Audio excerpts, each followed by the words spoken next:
WLFE-DB Radio has LGBTQ shows like Across the Pond, Rainbow Soul, Everything Yet Nothing, and Inside the Drag Closet.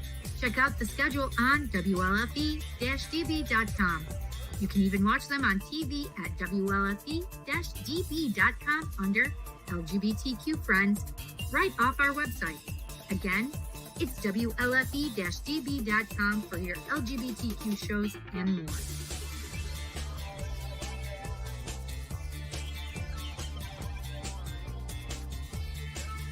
WLFE-DB.com, where talk radio is a whole lot better. Our shows are your shows, and that there makes for a great talk radio.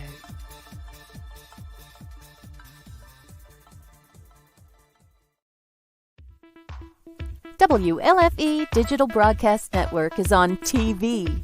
You can watch all of our shows on WLFE-DB.com. Check out our channels. Paranormal View for all of your paranormal type shows, LGBTQ Friends for all of our LGBTQ shows, Variety Unlimited for all other shows. It runs 24/7 right on WLFE-DB.com. You'll even catch the lives, all in one place. Never miss an episode, past or future. WLFE-DB.com, where our shows are your shows. Search for your favorite shows like Where's My Sage, Inside the Drag Closet, Across the Pond, Everything Yet Nothing, Paratalk Radio, Step into the Paranormal, The Creepy Parlor, Just Cindy, and more. Now you won't miss an episode. Remember, follow Facebook Live and YouTube Live. Make sure you subscribe and follow your favorite WLFE-DB radio shows. You can find our shows where you listen to your favorite podcasts, like Spotify, Amazon Music, iHeartRadio, and more. WLFE-DB Radio is looking for podcasts to join our family. You don't have to fit any strict genre. We're a plethora of shows. If you're looking to jump on a growing network, then contact us at WLFEDBradio@gmail.com. Wow, Amazon Music just got a whole lot better. Your favorite shows from WLFE-DB Radio can now be found there. Yes, we are on Amazon Music, found under podcasts. Download the app, find podcasts, and search all of your favorite shows. Shows like Where's My Sage, Across the Pond, Everything Yet Nothing, Skeptical Help Bar, The Creepy Parlor, Just Cindy, and much more. Now you don't have to miss an episode ever. Amazon Music is WLFE-DB radified.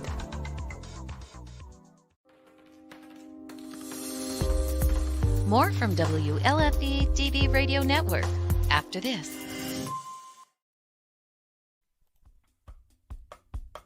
Welcome to Rainbow Soul, part of the WLFE-DB Network, an explorative discussion about spirituality beyond mainstream religions.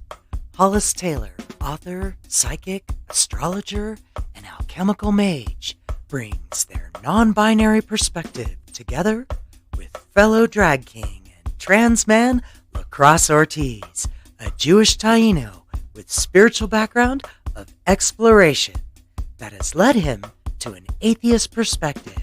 Join these guys as they explore deep and difficult topics, all related to spirituality, offering a queer perspective and exploration of interesting topics and engaging guests to help explore conversations for the Rainbow Soul.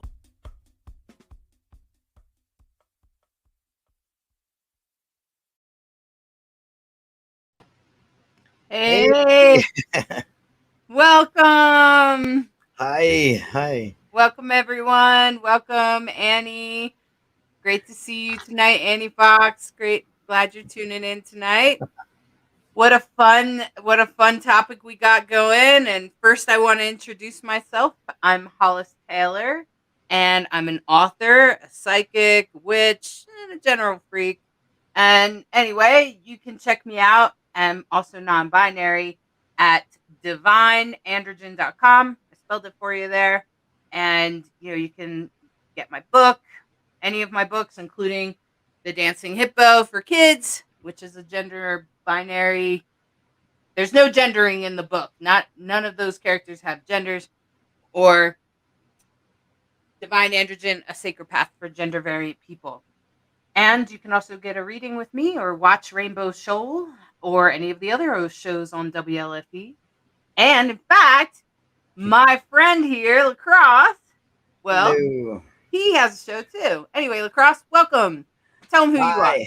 Well, I'm LeKross Ortiz. I am a Jewish Taino atheist. My spirituality is that, once again, I say this every week, you don't need a supreme being to be spiritual. Something that should be inner.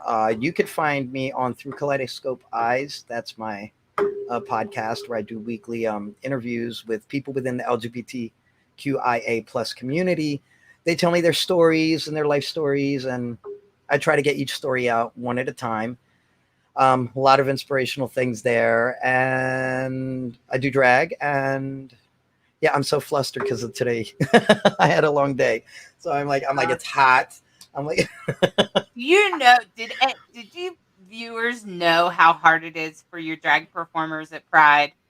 Pride is a long day. By the end of the day, we're freaking exhausted. Yeah. And most of the time is the weekend before is a competition, and the weekend before that is a different competition, and performances and appearances. Whew, Pride is a busy time for drag personas. Yeah. I know that personally, LeKross. Yeah. Thank you for representing Mr. Lancaster Pride and all the other titles that you've had to hold. So thank you for doing that. Oh, thank you. And, I know Pride can be exhausting for us for sure. Yeah. This year, you see me kind of in the corner here, just smiling and listening. I'm just like, I'm trying to caffeinate myself. So, well, fantastic. I'm glad you are. And today's topic is actually kind of fun. Yeah. The tarot, and this is my tarot deck. Love is love. The tarot. That's what we're going to talk about. We're going to try to talk about the history of tarot, where it came from, why is it here, how did it get here, and how did it become what it is today, and how do we use it to help our lives better. And you'll get at least a couple of readings from most of us. And today I found a couple of people that I thought would be a great mix of some different perspectives about tarot. So one of the people is a person that I know magically from the pagan community, and their name is Cricketn.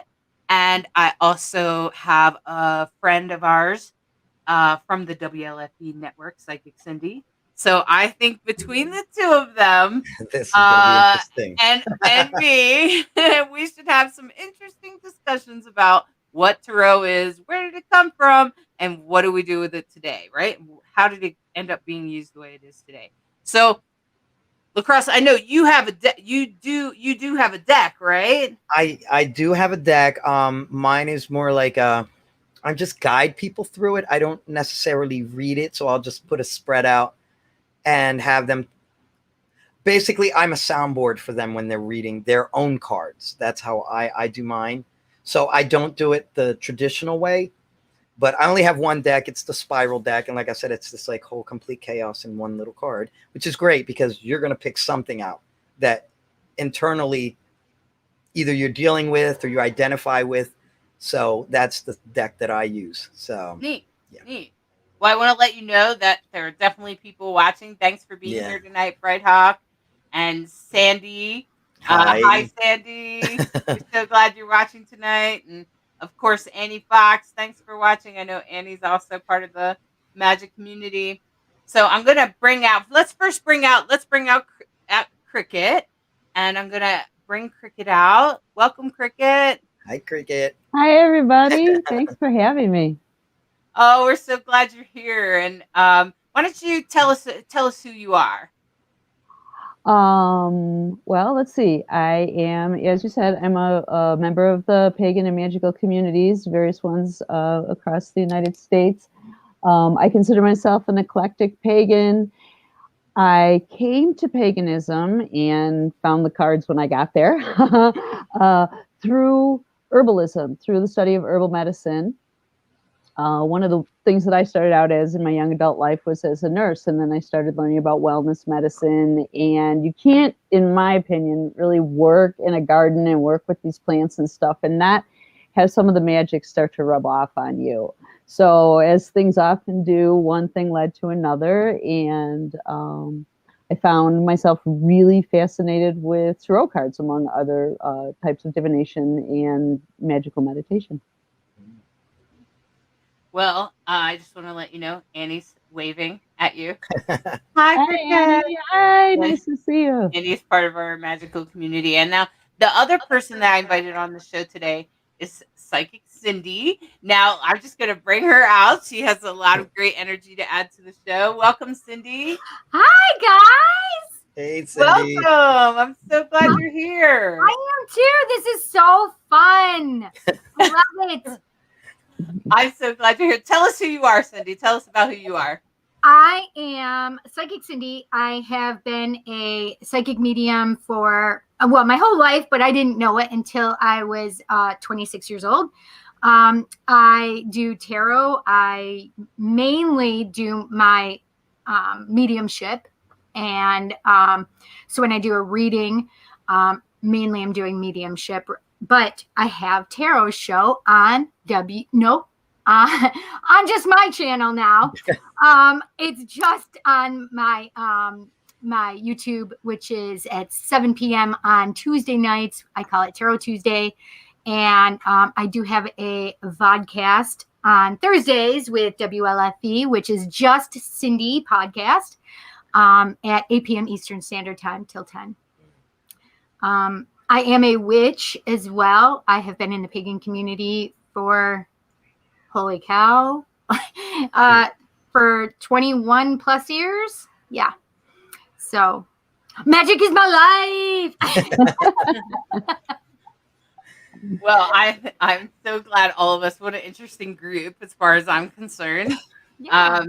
I didn't put my, I'm gonna fix it really quick. Okay. I usually have it on there, right? Oh, your name. Okay. Yeah. Thanks for doing that.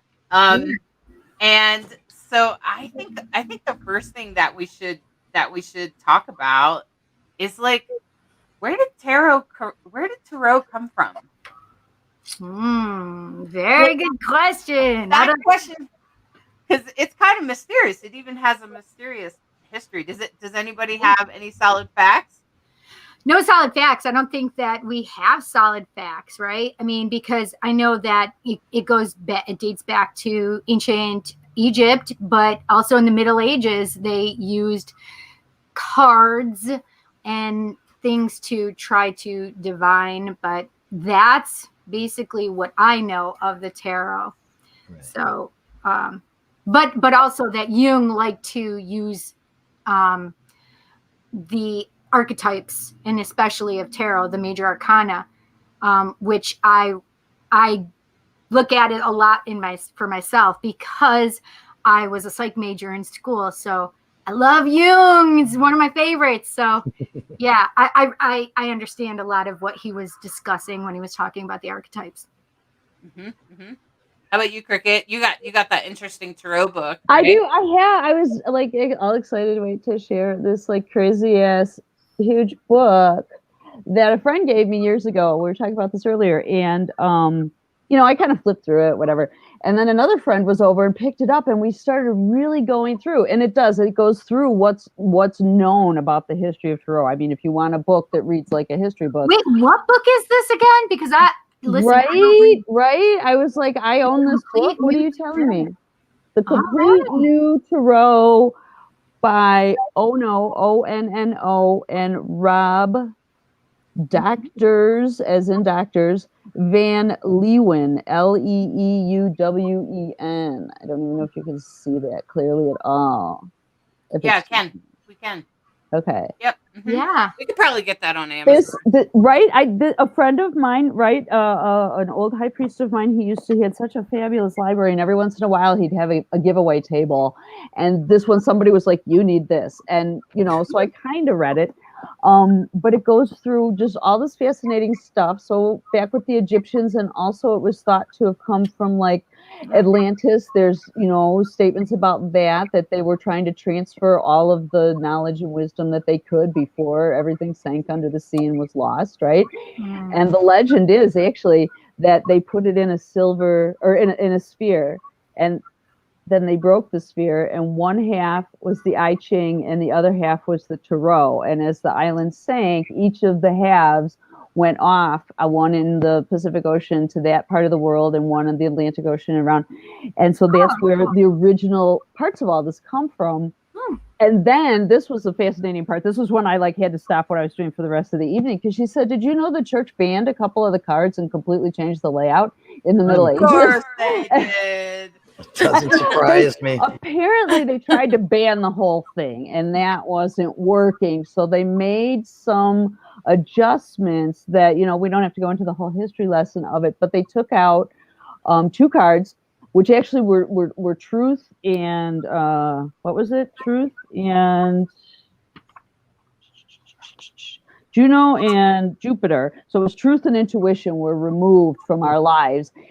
And then the whole layout, if you lay the arcana out in a story, is off. And so that's what we were talking about, is all of a sudden things that used to be esoteric, higher plane ideas became physical manifestations. So death, instead of being like a spiritual ending to a new beginning and so forth, suddenly became this blam thing in the physical world that you're scared of now, but you come talk to us and we'll fix it for you. And exactly. Blah, blah. So anyway, I wanted to be sure to share this because I think everybody should read this, because we spent the rest of the night laying cards out because they have the way it was and what's missing and the way it is now. And we just sat there the rest of the night with taking pictures and talking in, nerd-ish for the rest of the evening. Yes, nerding. Tarot nerding. We got plenty. That's what we're going to be doing here for a while. Exactly. But I think, I was just what you were just saying, Cricket, is that the fact that they took out intuition and truth. I feel like those are the 2 things. Most important things, you think. Right. Yeah. Well, for some of us, but in Christianity, they don't want you to have intuition. No, Or so now people are off Or balance truth. and don't even Or know truth. it. They don't want you to have the truth either. Not Okay. the truth. Their truth is okay. The truth, Right, but not the whoever's truth. the power of Slant. whatever thing. Their slant Yeah. to the truth. Their opinions of truth. Right. Right. Well, Sandy said that the earliest set of tarot cards was created in the 14th century. So that's interesting. That's about when the Middle Ages. Yeah. Right. Yeah. Middle Ages. And Brighthawk was saying 1450 Italy. Wealthy families commissioned them. Stories were allegorical, and the 4 suits. 1909, the Rider-Waite Tarot was created, which I was like, is that right before the pandemic? The pandemic. The pandemic, which was in 1920. Which they call, I think it was a Spanish flu. Right. Yeah, the Spanish flu or something like that. Yes, they decided to blame it on Spain, even though it was proven later that it was not. It started here in the U.S. It was only because they were the first country to talk about it. Well, see, if they would have had the Jupiter and the Juno, they would have known that it didn't start there. Right, exactly, like Christianity. Oh my gosh, Christianity only wants you to know. That's right. That's right. Yeah, so that's very interesting because the tarot feels to me like, okay, so I think now that we've covered the history and the facts as far as we know, and it has a little bit of a mysterious background because at one point it was just like a game, and then later after, I think I was reading that after the pandemic that it started to become more spiritual in the Renaissance after the pandemic in 1920. Afterwards, in the Renaissance afterwards, people started to see it more spiritual and more future telling and more deep. And I think even today it's under a different revolution. Like it's changed its meaning. Like it used to be like it would predict if you were gonna get $100 next week, but now it's more like it's something different, because now I personally feel that the tarot, for me anyway, is my way of communicating with the divine or with the universe, that the universe sends certain cards to me so that I know how to handle my life. Like if I'm at a point where I'm like, I just don't know what to do, then I might turn to the tarot and see what the divine says for me or guides me, how it guides me. So what do you think, Cindy? What does it mean to you today? So I think that's a great way to look at it, right? Because if we could have our own, if everybody had their own tarot deck, they'd be like, okay, let's see. The only problem is sometimes people get a little overboard and they only view the tarot as the gospel, right? And that's where it becomes unhealthy. So instead, if you look at it to a much more spiritual place and say, okay, what are the things that I may need to watch out for the week, for the day, whatever it is, like just look at it as a healthy, like point of view, right? And really like flipping a card over and saying, okay, all right, ooh, 5 of Swords, that's not so fun. Right? Oh, why did I pull that card? Oh, we're putting it back. Right, but it's a good way to kind of keep us in check, right? To really look at the other thing is I know people that will only use the major arcana when they're pulling a card for themselves for the day, because because the major arcana is supposed to be more spirit led, whereas the minor arcana is supposed to be more mundane, right? The here. And so I do have people that will just pull major arcana cards for themselves. I didn't know that the major and minor were split that way. Yeah. That's interesting. Go ahead, Cricket. What do you got? What does it mean for you? I think that for me, the tarot, the way I entered into it, I was thinking back to the first time I ever saw the deck, and it actually was before I was with the public group. I was at a hockey game of all things, and right on Halloween, and they had Halloween. That's amazing, right? A Blackhawks game on Halloween, and they had all of these different fun things set up so that in between periods you could wander around and have your fortune told and stuff like that, right? And my mom had just passed not long before that, and we had a very tumultuous relationship. So I was kind of back and forth about things. But, you know, I really have had an attraction to all of this. Like I said, even when I was little, where we found a Ouija board in my grandmother's closet, and we were like, ooh, what's that? So I went around to the different fortune tellers, and I kept going back to the card readers. It was just so fabulous. And Cindy, what you were just saying, because eventually I didn't give anything away. What am I working on? You know, my mommy, right? No, whatever. I never right? I just sat there and said, read something to me. And so eventually it did come up about, you know, losing my mom. And one of the card readers said, you know, you didn't hear this from me, but the guy, because they were all around in a big horseshoe, he speaks with the dead. And I was very open and fascinated to this, the type of nurse that I was. There was a lot of death around. And so I understand that these things happen. They happen for me to speak to the other realms. And so I went back, and he pulled his deck out, and he actually pulled, I didn't know at that time, I figured it out later, he pulled all the major arcana out and then put the deck down until I said, you know, a card that made me think of my mom or whatever. And it was interesting because the next thing he did was pull out a New Testament. And it was like so high. I was like, I need a copy of that. What's in there? Because he had like stuff highlighted, and he somehow equated. I now know that this was the 9 of Pentacles with whatever he looked at in the Bible. And he didn't say to me what it was. And then he took off. I know, right? And then he looked at me and he took off all his rings, which like took forever because he had so many. And he but my mom could never wear rings because she had a skin thing. So he took off all these rings and then looked at me and said something my mom would have said.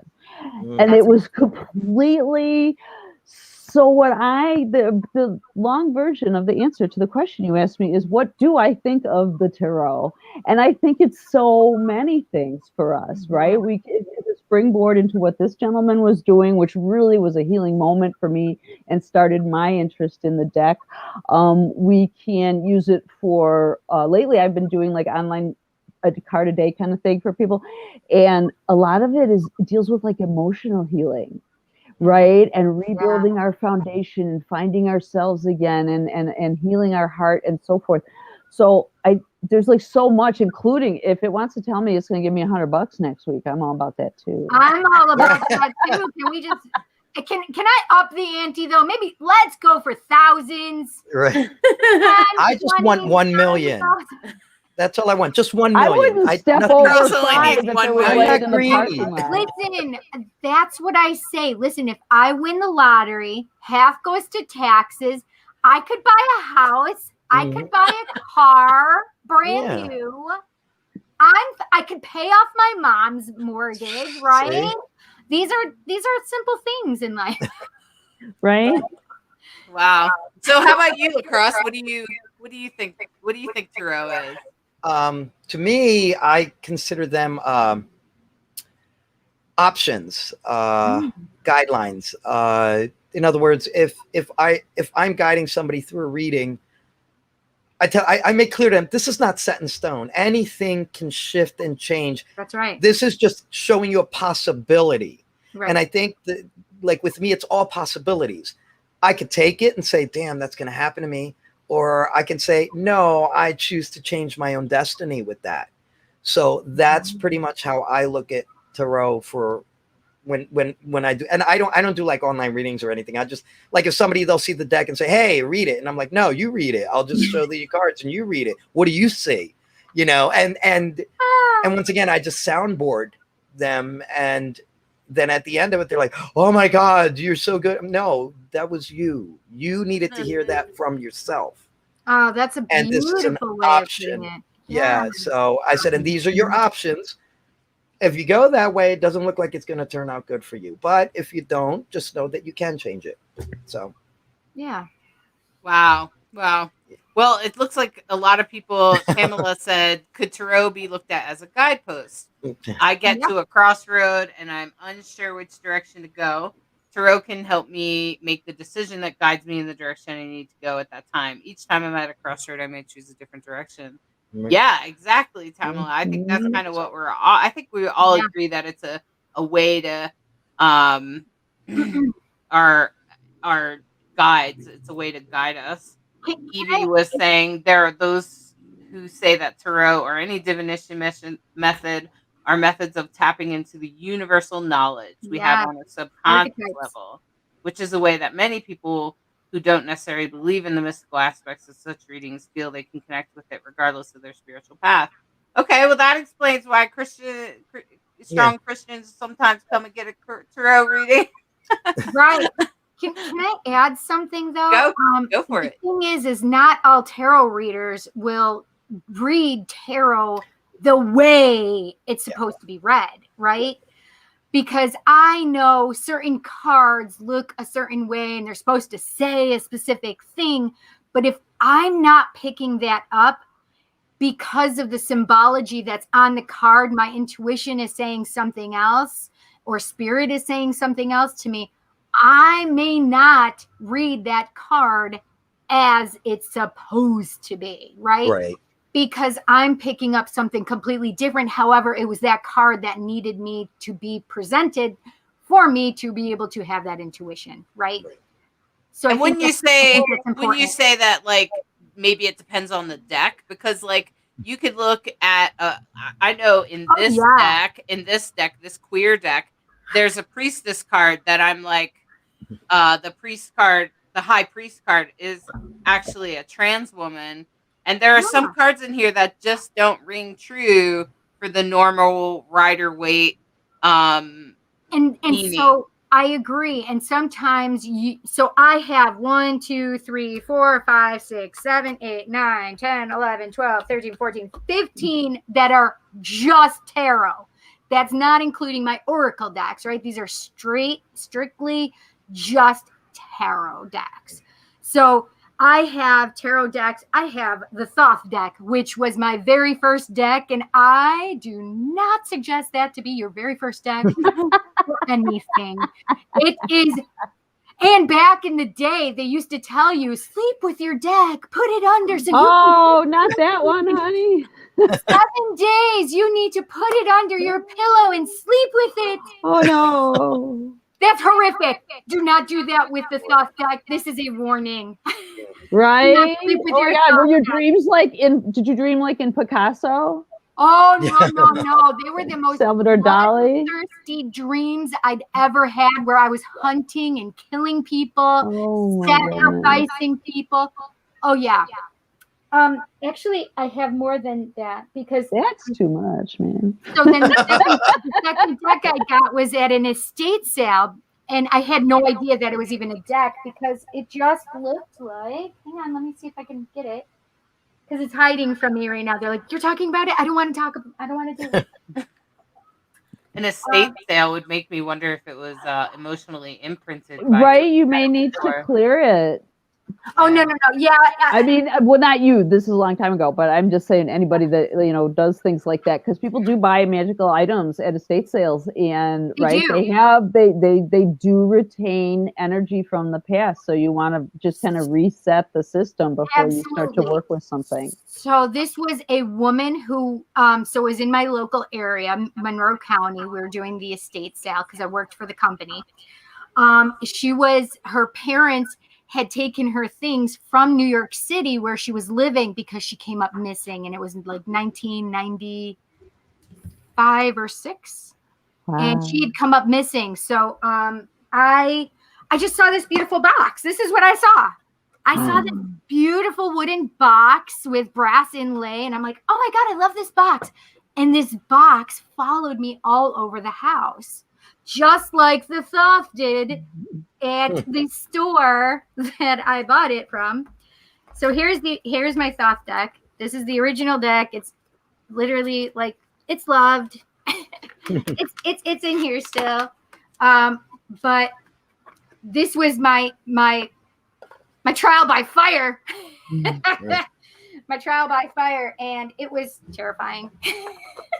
Did it just intensify your dreams? Like, I would think that It didn't just intensify my dreams. It was a personality shift. It was not normally what my dreams are. I'm a dreamer is what I call it. I'm very lucid dreamer. And so when I had these cards under my pillow, I suddenly was in that place, space, time man. of Aleister Crowley.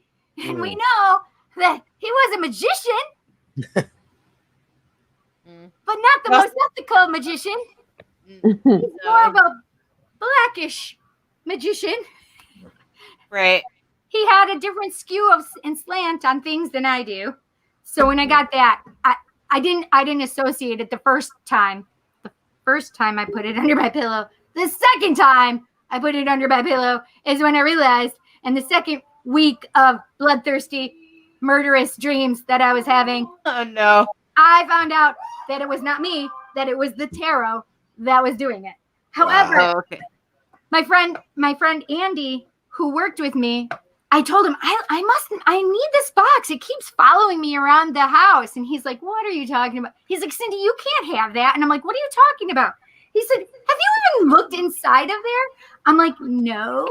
He's like, you need to look inside there. So it had to have been later than that. It had to have been 97, because he said, I thought you weren't supposed to use the cards, which is what a medium had told me, who also told me that I was a medium, right? So he's like, I thought you weren't supposed to use the card. I'm like, what the hell are you talking about? He's like, you never opened the box? I'm like, no, I never opened the box. He's like, open the box. So when I opened the box, this is what I saw. I saw a black cloth, and I saw these beautiful cards, right? And these beautiful cards were just amazing to me. And I'm like, holy shit balls, I need them in my life, because they obviously want me. You're right. So these have always just been my cards. I don't use them for anybody else. They're my personal deck. And I did put these under my pillow for 7 days. And I can't tell you the most amazing, beautiful, lovely dreams I've ever had in my entire life. Mm. From these 2 decks, I have never put another tarot deck under my pillow again because I don't want to after this deck. Right. But yes, I would definitely have everybody once they get a new deck, because I have tons of decks, right? I've been given decks over the years, and you really should cleanse them and just imprint your own energy into them. But this is the thing, is so many people are very peculiar about their decks. Like, they don't want other people touching them or blah, blah, blah. I'm not like that. Like, if I'm doing a reading, I know my energy is in there and I know I'll be able to read it no matter what. That's how I've tuned my decks. That's how I know to use my decks. And Right. so, and because they supposedly take on our personality, I hope not. I think that when you have a deck, that the more readings you do through it, whether for yourself or for others, they all have different, they kind of start to work better for you. Yeah. Like when you first get it, it's kind of like clunky, and then after some time, you get to know a deck. And I know, like, my first deck, which is this deck, which is actually an erotic deck. Wait, I need to know which one you got, girl. Go on. Or, sorry, not girl. Yeah, it's all good. It's just how I say it. Sorry. Okay. It's okay. I've had drag queens make the same mistake. So anyway, so like this deck has What one is it called? I'm trying to remember the name of it because I haven't. It's actually from France, and it has astrology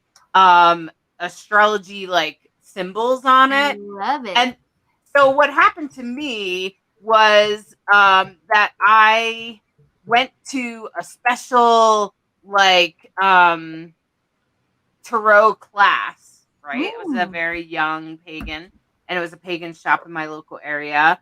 And I went, and she's teaching you all kinds of stuff. And there was a person that had all these decks out because they had too many decks and they wanted to give them away. Oh, that's and amazing. and I was like, okay. So I started looking, and I picked up this deck and I just started reading it like a book. Like, I just knew what it was right away. I could tell what some of them are X-rated, so I'm not sure about showing them. I mean, some of them are more R-rated, so this is more R-rated. It reminds me a lot of the Decameron, so it must be. I know which one that one is. I'll have the name of it in a second. And so it became. I just started reading it like it was just a book to me, and it was also interesting that it had these astrology symbols. Now, at the time, I wanted to be an astrologer. I was about 20, but I really didn't know much about astrology. I just knew that those were astrology symbols. Right. That was all I knew. And the more I started to read the deck, and as the years went by, this is actually my third version of it. Oh, wow. It's the first time.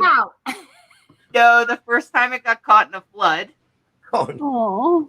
At the cult I was in, I left it in my. Did you say my the cult tent. I was in? Yeah, I was in a cult. So and you could stay there, you could camp there, and you could leave your tent for as long as you wanted. And so I did, and it flooded while I was gone, and the deck got ruined. Right? Oh no! And then the second time I ruined the deck was when I was traveling in my van. They got spread all over the van, and some of them got destroyed by they just got messed up. And so that happens sometimes. It's not that I'm irresponsible with them. It's just that shit happens. Yeah. And so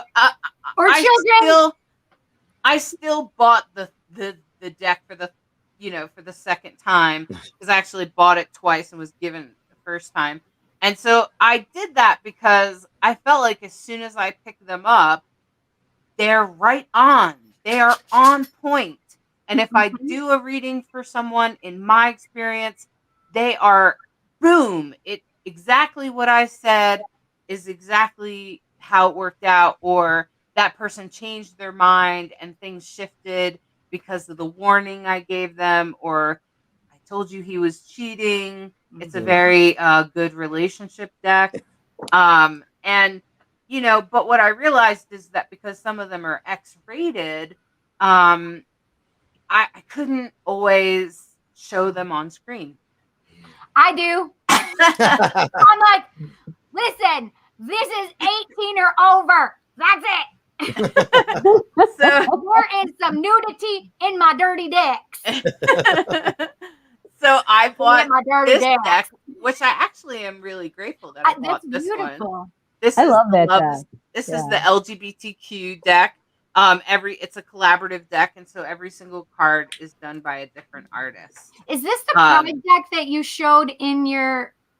So I was looking through your the Rainbow Soul thing, and this is the one that you called the Pride deck. Yeah, it's called the Pride deck. That's what it's Yeah, called. I liked it. So I'm like, I think I meant to add this. Yeah, it's actually really good, and I've been using it for even some of my professional readings. And I just kind of go by whatever I feel in the moment if someone calls me for a professional reading. Yeah. And I just picked the deck. I don't always use this deck, the LGBTQ deck. A lot of times if they can't see what I'm doing, I'll use the X-rated deck, right? But this time I just yesterday, I was like, and I just picked up the other LGBTQ deck. And then about 5 minutes in the conversation, the person was like, I'm a trans man. And I'm like, of course you are. That's why this deck screamed at me and said, use me, because they needed a reading from this deck because it told them. Isn't it fun how they do that? Yeah. So it's funny. Cricket, tell us about your decks, Cricket, or what deck you got. Well, the one I'm holding here right now is it's the Herbal Tarot. I'm trying to get the. I was looking at that one before. I love this deck. I went to buy it and it was gone.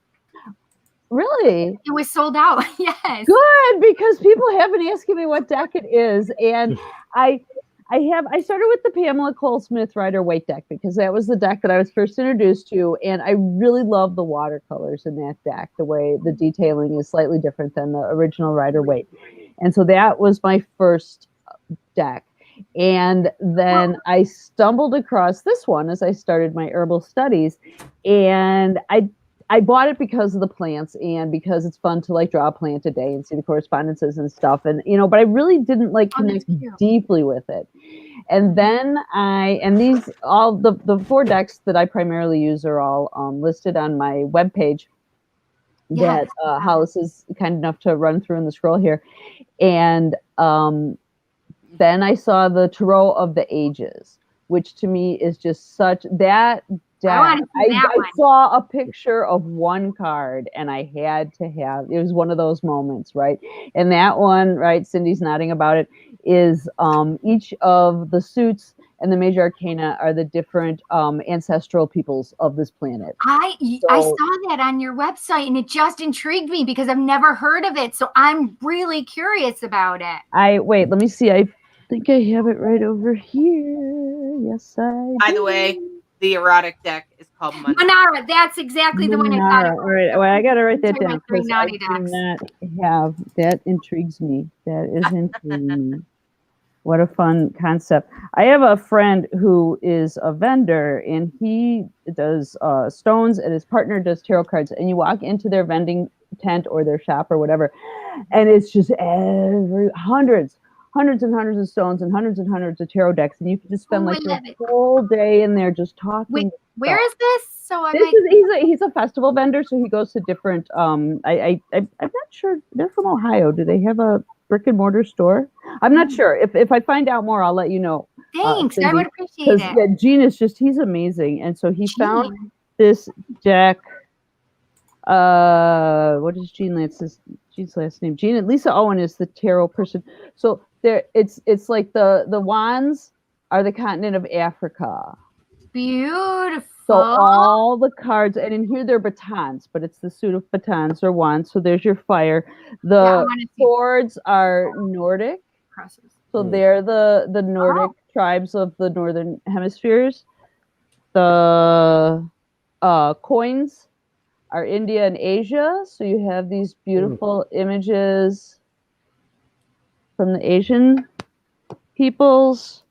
The major arcana is from Egypt, so they're all Egyptian.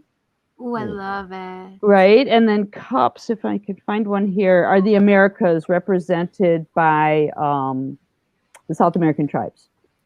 So they're just beautiful. Here's the Knight of Cups. Just so wow. Yeah, so that was another deck that I fell in love with, and I feel like that one sends out, kind of connects with the ancestors, our angels, our ancestors, the past. So if we have some kind of question or something we're working on like that. And then the fourth deck that I enjoy, that Casey gave me a few years ago, is the Osho Zen Tarot. And I just, again, the artwork is just phenomenal. Oh, wow. Deck. Yeah, so that deck was given to me, and my daughter was about 7 or 8, and I literally gave it to my daughter because I didn't jive with it, right? Right, yeah. And she absolutely loves it. She had lost a couple of them, so she bought another one over the years, and so she bought the second deck, and she absolutely loves Osho Zen. Yes, that deck to me too just spoke to me, and especially about like spiritual, mental health, higher issues. It seems to really connect in that way for me, and we do each connect, right, with different decks for different reasons. Like last year on my birthday, right, I was doing myself a little reading and stuff, and I thought, I have a lot of time, and people are looking for stuff to read online, right? It's pandemic, and people are looking for cheerful stuff and direction and so forth. And what if I just like did a tarot card every day, just put it up there, gave myself like a reason to get out of bed, let's say, and and this voice like super loud right behind me went, use the herbal tarot deck. People are going to need to learn more about herbal medicine anyway. And I was like, oh, you got it. I agree with that completely. 100% Cricket. So I've had people getting in touch with me, and maybe I hope that would be exciting if this is why it's sold out, because I keep telling everybody where it is and what it is, where they can get it, the companion book, and I mean, like in some of my herbal education groups and stuff, people are contacting me, and I know they're not pagan, right? And I've only had very few negative comments. I came here to learn about herbs, not about woo-woo stuff, and they get like shouted down by people. So, right. So I feel like this was a good pairing, this herbal tarot, for like the general population, for what I'm doing specifically and getting in touch with and using as a further education tool. And the other thing I wanted to say was you were talking about different ways that people read things. I read inversions differently than most people. It was another one of those moments where the tarot deck, I was laying out some cards and stuff, and I never used to read inversions. Some people skip them, they're negative. I don't want to do that. I don't want to go there. What does that mean? Versions? Is that what you're saying? Inversions where they're upside. Yeah, I don't read inverted either. Well, I see, and I didn't either, because I've lived through enough negative stuff in my life. We're not going there. You can keep it. And then in my ear one day, really loud, the cards went, but an inversion means you look within to find that energy. It doesn't mean that it's negative or wrong or bad. Yeah. The right side up card, right, means that it's what's out here. And the inversion means look in here for what the answer. But I feel that if it's inverted, they'll let me know what it is anyway. Do you know what I mean? Spirit will tell me. It doesn't change it very much. I've discovered. But that was For me, it depends on the deck. Oh, really? Some decks I read. This erotic deck, I will read inverted, but I didn't always. And essentially kind of what Cricket was saying is that they started saying, hey, the inverted just means this or that. And it's not necessarily negative. It's kind of like when Mercury's in retrograde, it's not always negative, right? It's more of a time that you might refine things. And maybe it depends on the situation and the card and the reading and what else is around it, right? And I will agree. LeKross, you have a deck too, right? Which deck do you use? Yeah, I want to see LeKross. It's called the Spiral. I sent you a picture. Yep, here we go. Ooh, and I just love the artwork. I love the. Oh, I see all the. There's something in there, like there's no way to look at this and not see anything. To me, it's all very powerful. This is the only deck I use. I won't use anything else because this is the only thing that I can connect to. And I do but I do guide inverted also. In the sense, like, I guess what Cricket was saying, it's more about looking more within, and negative isn't always bad. Like sometimes you have to see the darker side to know that you got to make a change. So this is true. This is like, very true. so I noticed that, some of them also have astrology. Yes, yeah, they did. and actually has like the alphabet, and being Jewish, that's important to me because each one, and it has the zodiac elements. Yeah. I mean, so I was very lucky to find this deck. It's the only one I ever purchased, the only one I have. And I got it because I figured, why am I going to get a whole bunch of different decks for, one is astrology, one is here. I said, it's all wrapped up in this like handy dandy deck. So I said, I don't need any more than that. Yeah. And there are some of my decks, like the Sun and Moon Tarot, that definitely have like, they have that aspect of like the Jewish symbology. Yeah. And I don't know, like, and I'm going to try and see if I can find one super quick, but I think it's more on the major arcana that I noticed. I got to brush up on my Hebrew. Okay. So, but I didn't know. Here's a really good question for us that Tamala has. What does cleansing a deck look like? So, and I know, for me, I'll start real quick, is that for me, some of it can just be a simple shuffle, literally, because I feel like perfect. My hands are powerful, and I have energy sources right in the center of my hands, and I can shuffle like this, right, and bring them together, and I feel like that's a little bit cleansing, that the shuffling process cleanses, and also I have also used essential oils.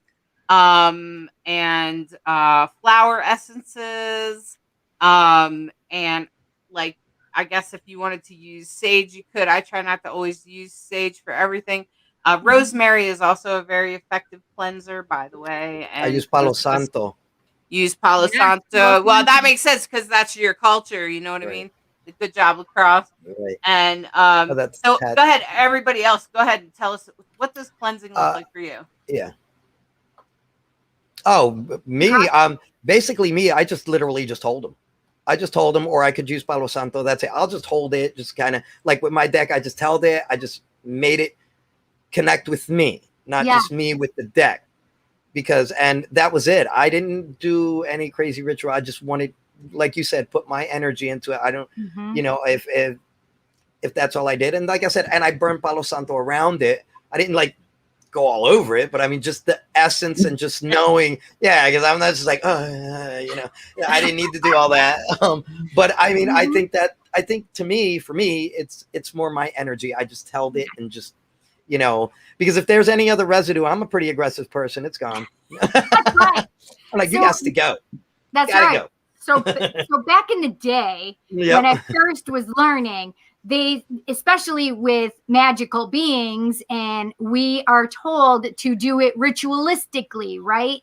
Use earth, air, fire, and water, right?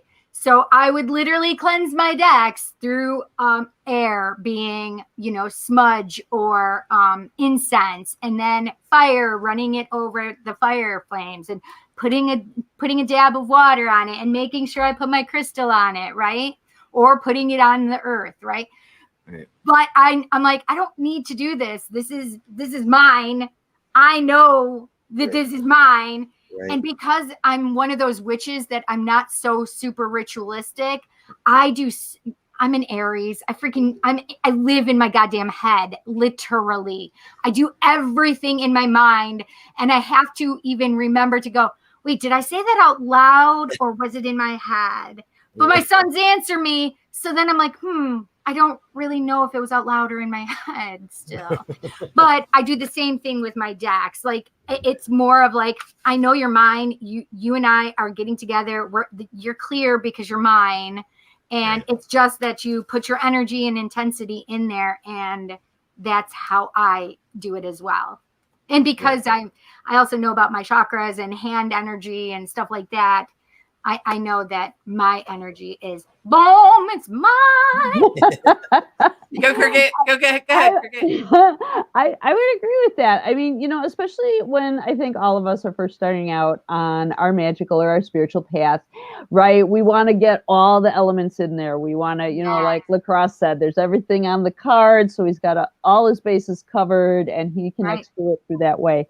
And so especially, right, like sometimes there's talk, especially recently, about newbie witches and what they're doing and so forth. But I can remember having all the bells and whistles because it's fun. It's fun. I'm not necessarily a ritual magician or ceremonial magician. I enjoy ritual and I enjoy being part of those things. But it's a lot more, I'm a Libra, right? So a lot more intellectual for me as well. Oh, that's pretty. That's beautiful. This is the back of my Guild Tarot deck. And that's the Tree of Life, right? Nice. I gotta see it. The Sephiroth. Yeah, it's lovely. Yeah, I love Sephiroth. It's the Tree of Life. Yeah. Yes. Yeah, I found this interesting. What Eve is saying. Sometimes they choose to hide because they don't want to be used, but sometimes they want to test our commitment to make the effort for it. I feel like this deck has tested me numerous times, especially because of the tarot. It has kind of said, so are you going to be the astrology. So are you going to study astrology more? So you're going to be a real astrologer or not? Are you going to do it? Are you going to learn what these symbols mean so you can read my cards better? Are you going to learn what those symbols mean so you can help this person know when the timing of this card, when will this happen for you? Right. And so, or the planets, that was kind of what that herbal tarot did to me. Yeah, because I played with it a little bit, but it's so similar to Rider Waite, and I know my plants, so I was like, okay, you sit over there, and then just loud as anything, right? Hey, over here. Don't, you can still use these other ones for readings, but this is the one we want you to use if you're going to do this thing. Yeah. And so sometimes I cleanse them, like especially if there's a really powerful astronomical thing going on, right? We don't have a backyard or anything, so we're not we can't go really out in the yard or anything to look at stuff. But I'll put them in the window, because I do believe firmly. I've made moon teas and things like that before, and had some really amazing, effervescent tea when I was done some fabulous, dream journeys and results. So I feel that things like that, kind of like reset, or just like you'd clean off a mirror, man. You still want the mirror to work right, so you give it a little extra polish and shine and spend some time with it or whatever. But mostly it's in my head. I just kind of sit and hold them and do. I have like a 5 ritual breaths in and out that I do, 5 being the number of change. And one of my favorite numbers, it's the number of the 5th Sephirah, right? Which I had the opportunity one time, this is completely off topic, but it's so cool, to be part of a community garden that we built at a mystical school that I was attending. And we each were assigned Sephirah, like 5-foot diameter circles. This thing was like 30 feet long with huge walking paths and all of this kind of jazz. And so Mars was my assigned Sephirah, which may or may not have been a mistake in the long run. But anyway, right? Mars brokers know shit, man. Mars wants you to bring your best truth forward. But so 5 is the number that I use for like cleansing, grounding myself, setting the intention of the path before I start whatever reading I'm doing. It's funny that you got Mars, especially being a Libra. I have Mars in Scorpio, so I figure that's where that came from. Perfect. I was going to say there's a lot of Libras in the house. Yeah, well, there you go. Yeah, I was about to say, Eve, can you answer Eve's question real quick, Cricket? What is the herbal deck? Is that Michael Tierra? Yes, it is. Yes, it is absolutely the deck that Michael Tierra and Candace Canton authored and put together. She is the other half of the herbal team that put this. This is the companion book. Positive that is the deck. So I had literally just put it in my wish list because I have a wish list for my peeps that if they want to donate, they can donate a deck if they like. Oh, right on. Yeah. And I put it in there, and then I'm like, you know what? I can't wait. I want to buy it myself because I need all of the decks. And I went to buy it. and it said it's out of stock. Oh, I love this so much. I hope it was because I have spent the last 9 months telling everybody they need to go buy this deck, damn it. And it was quick. It was quick. I found it. I was like, whoa, where did this come from? It literally just popped up out of nowhere. Like when I searched, I never saw it. And it just all of a sudden came to my awareness. And then I started thinking about this deck and dreaming about this deck. And I'm like, I need this deck. I can't wait for the deck. And I'm like, okay, I'm just going to do it. It's gone. And I haven't gone back to check if it's back in stock. That was last month. Oh, I hope so. I'm sorry that you have to wait, but I hope so. Because I've had herb instructors tell me that and this is a brilliant idea too, as an herbal teacher, because I do also teach herbal education classes, is they use these as flashcards for their students. Because each one, even if nobody's, they're not doing tarot, they're not being esoteric, they're not, right? It's not their spiritual path, right? So each day you pull a card and you read about, because the book also that I was just showing touches on like the historical uses, the flower essence uses, the spiritual aspect of the plant, because plants have all of those things as well, right? We can meditate with them, and we can do, kind of like fortune telling and healing modalities with them and so forth. So there's a lot of, you can just use them as your flashcards too, if that's right. And we know this because that's a good book. That was one of the books we used to build the Kabbalah garden, because each garden had the magical and planetary aspects of the plants in it that we chose to put in there. I have this literally next to me because I use it for reference so much. It used to be upstairs next to my bed, but since I've been doing so much with this, I have my reference materials, and it's well loved, obviously. It's a fun book. It's the time of the plant, people, right? And as a former ICU nurse, I'm not saying don't go to your doctor, and it's not, but there needs to be a coming together of the modalities. I actually need you, to be honest. So maybe I can talk to you, because I am so allergic to Western medicine.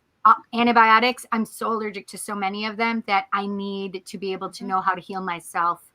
That is how I started on this herbal path, because our daughter is in the same boat as you. We discovered when she had her first ever ear infection that she was allergic to most major antibiotic groups and was going to have to do something else. And I wasn't even sure how to spell echinacea. I had no idea what was going on. I love echinacea. I do too, but it's got those E's and C's hiding around in there. And but I felt like that as a nurse, and more importantly as a parent, right, that I could learn something new for myself and for my child. And very often a break in our health, right, our mental health, our spiritual health, our physical health, is a call to learn something new.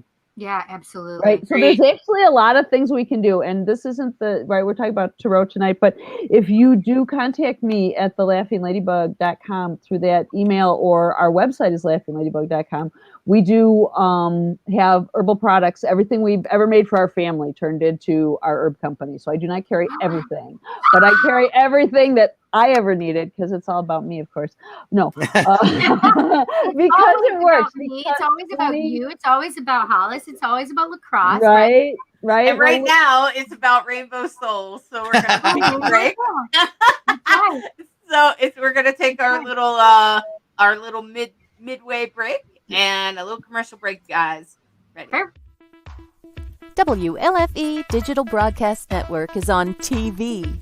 You can watch all of our shows on WLFE-DB.com. Check out our channels: Paranormal View for all of your paranormal type shows, LGBTQ Friends for all of our LGBTQ shows, Variety Unlimited for all other shows. It runs 24/7 right on WLFE-DB.com. You'll even catch the lives, all in one place. Never miss an episode, past or future. WLFE-DB.com, where our shows are your shows. Search for your favorite shows like Where's My Sage, Inside the Drag Closet, Across the Pond, Everything Yet Nothing, Paratalk Radio, Step into the Paranormal, The Creepy Parlor, Just Cindy, and more. Now you won't miss an episode. Remember, follow Facebook Live and YouTube Live. Make sure you subscribe and follow your favorite WLFE-DB radio shows. You can find our shows where you listen to your favorite podcasts, like Spotify, Amazon Music, iHeartRadio, and more. WLFE-DB Radio is looking for podcasts to join our family. You don't have to fit any strict genre. We're a plethora of shows. If you're looking to jump on a growing network, then contact us at WLFEDBradio@gmail.com. Wow, Amazon Music just got a whole lot better. Your favorite shows from WLFE-DB Radio can now be found there. Yes, we are on Amazon Music, found under podcasts. Download the app, find podcasts, and search all of your favorite shows. Shows like Where's My Sage? Across the Pond, Everything Yet Nothing, Skeptical Help Bar, The Creepy Parlor, Just Cindy, and much more. Now you don't have to miss an episode ever. Amazon Music is WLFE-DB Radiofied.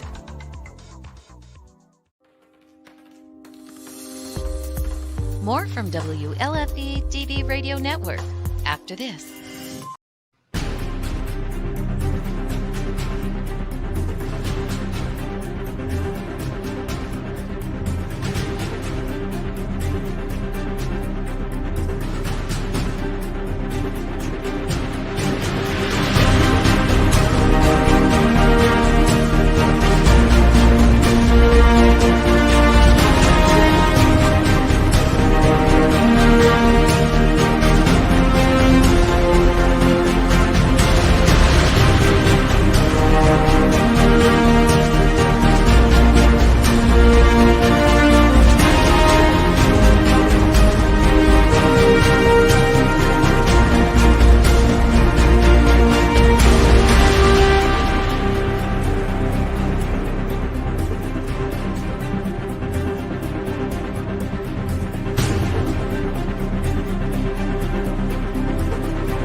Oh, yeah. Life just got sweeter now that WLFE-DB has merchandise. Show your support by purchasing your t-shirts for WLFE, Paratalk Radio, Inside the Drag Closet, and more. But it doesn't stop there. T-shirts, coffee mugs, tanks, buttons, cloth bags, and more. Go to WLFE-DB.com. On the top bar, click on the merchandise tab and bam, there you go. You got merch. Support the shows. WLFE-DB.com. All right. Well, welcome back. And someone in the chat, I just want to answer real quick. Do you know that person? Yes. Rodriguez. I can read Spanish. So if it's going to take him a few minutes probably now to write it, but yeah, I can read Spanish. You can read Spanish. Fantastic. Yes. So I can't write it, but I can read it. You can't write it, but you can. Well, yeah, it's weird.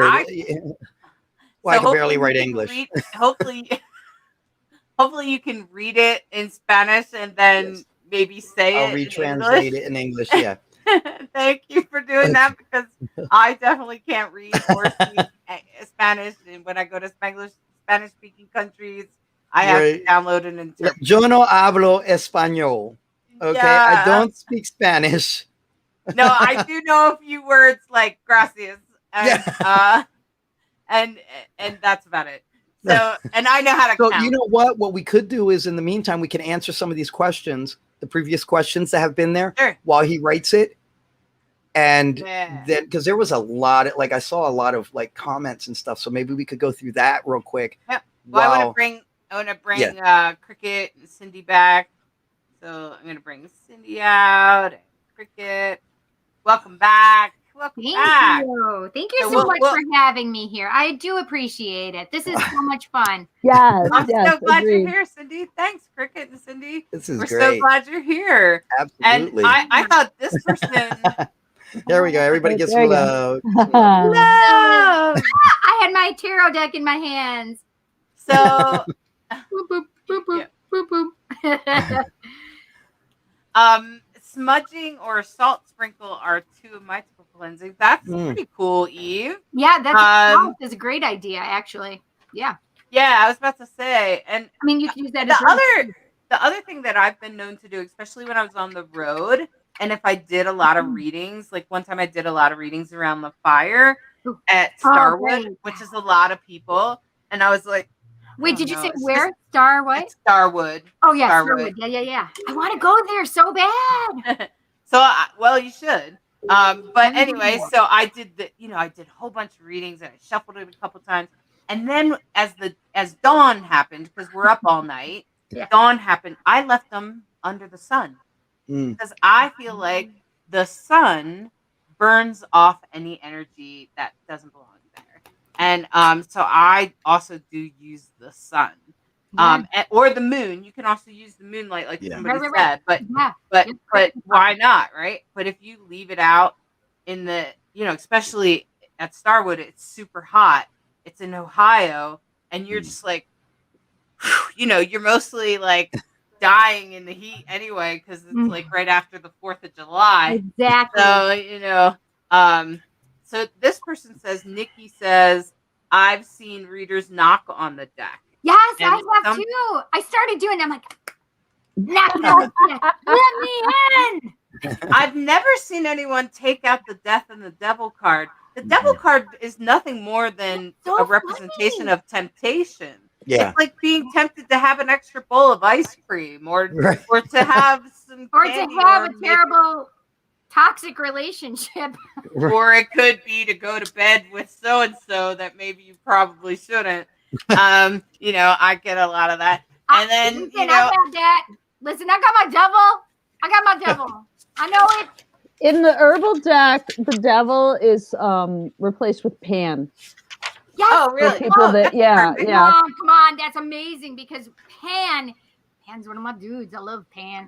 right. And so what it's really talking about is like not being so serious, not trapping ourselves in our own prison of being too serious, of we might want right. to not forget, like just forgive yourself, let go, put that down, have a little party for an evening. It's okay. Let yourself out of your own prison kind of deal. No wonder why I want that dang deck. But somebody said in the comments that it's back on Amazon. I am getting off of here. I'm going to Amazon and I'm getting my deck. I like to think that my little herbal tarot readings have caused a run on the herbal tarot deck. Listen, you need to own that. I own the fact that I brought Trader Joe's to Rochester, New York. I'm going to own it. I don't care what anybody says. I told them a few years before they need to come up here, and oh my gosh, magically, I made it happen. I better work on Cheesecake Factory for my wife because she wants a Cheesecake Factory here like nobody's business. Let me tell you. Here, and it's the funny part is we only have one, and it is in the same exact plaza mall thing, not mall, but plaza, as Trader Joe's.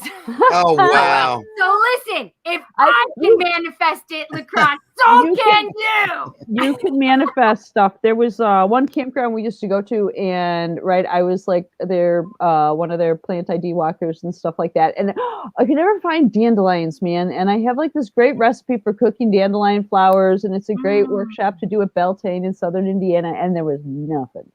And I thought, how am I going to do this workshop? I might have to rewrite it. And we get there the year before, there'd been nothing. The whole main field is covered with, I was like, Thank you. I just, it's like I went into some like sideways universe, right? Some sort of like the Mandela effect or something, and just went to the world where there were dandelions. So you go to the world where the Cheesecake Factory is, LeKross, and bring us all with you. Oh yeah. Here we go. Oh my gosh. Tamala said, I find myself hobbled when it comes to interpreting. Is that something that comes with experience, or are some of us just not open-minded enough to? Tamala, I'm going to say this because I'm going to say that you just probably need to keep working with that particular deck. Like, or because when I went to that tarot class I told you about when I was 20, I had bought in the store a unicorn deck, and it was a pretty good deck, and it's based on Rider-Waite. And but I didn't understand any of that at the time. I was a complete newbie. I was completely walking a fresh path, and I found myself hobbled reading that deck. And then I went to the class and found this deck, and I was like, "Oh, I'm putting the unicorn deck down," and I started reading this deck because this one read like a book to me. So you might want to consider either a different deck, but if you've tried that, take the deck that speaks the most to you, and then just once a day, pull one card. You don't have to sleep with it under your pillow. No, but if you want to, you can. And if it's the Thoth deck, maybe you're not. But that's the deck I don't use, man. I've held that deck before, and I'm like, we're not friends. I put mine on the altar beside my head. Intense. It's really an intense deck, and right? I would not recommend it for beginners. It is not a beginner deck, and I used it as a beginner deck. And we were talking about reverse cards before, and this is the first time I did a reversed reading, and it was for my brother, and he wanted to know if he was going to get his son for custody. And this had the Empress reversed. I said, oh my gosh, you're going to become the mother. It wasn't the father because he was already a father. He was going to become the mother. And it showed me the Empress reversed. And I will never, ever forget that because they'll let you know. So I know if I'm supposed to read something reversed. I definitely know that. Right. You get a feel. The question that was just asked, you get a feel for it. And it helps to have the deck that you feel the energy of. And it also helps for me, it helped at the beginning, especially, right? Because I didn't feel like I was all that intuitive or whatever, which is nonsense, but that's what I told myself at the time. Right. We all tell ourselves that at one point or another, right? We're making it up. We're not good enough, right? Right. So the thing I started with was paying attention to the symbology, because that was a way for intellectual me to find, right? What do fives mean? What does the suit of air stand for? What is the concept behind this? Right. And so I was able to bring that to myself. And like Hollis said, if you really resonate with the deck, you kind of play with it and tell yourself a story with the pictures, because it is the story of the journey of the Fool, going right through each of the cards and each of the elements with whatever's in their little pack and whatever they learn along the way. So you just kind of, I felt like I just had to sort of play with it. And then sometimes you do get stuff that comes through and you have no idea where it came from. And that's the other thing where you start to trust your intuition, because I have a great imagination. I can imagine all sorts of nonsense all day long. But when something comes through that I wouldn't have thought of, I wouldn't have imagined, that's not where my mind would have gone, then I assume it's true. Right? The universe like sent it by and I grabbed it and it came out of my mouth. And because it is a true statement that the universe wanted out there. Exactly. And then you trust yourself for those. I mean, like, you're not telling anybody to run in traffic or kill their grandmother or anything, right? You're just saying things like the inverted Empress made you feel this way, so that came out of your mouth. Exactly. Right. And LeKross, do you have the dream? Did you get Did you get the dream? I got the dream. Really cool. That was really cool. That's a great dream.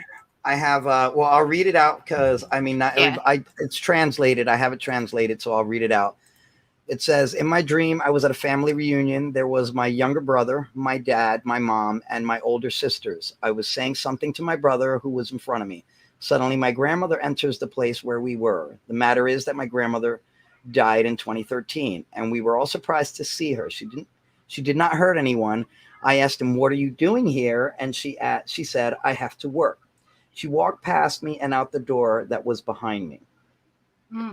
Now, I don't interpret. I'll explain my interpretations. I don't interpret like symbology like most. I dig into the dream, look on it more impressive, because it is a lot of it is subconscious.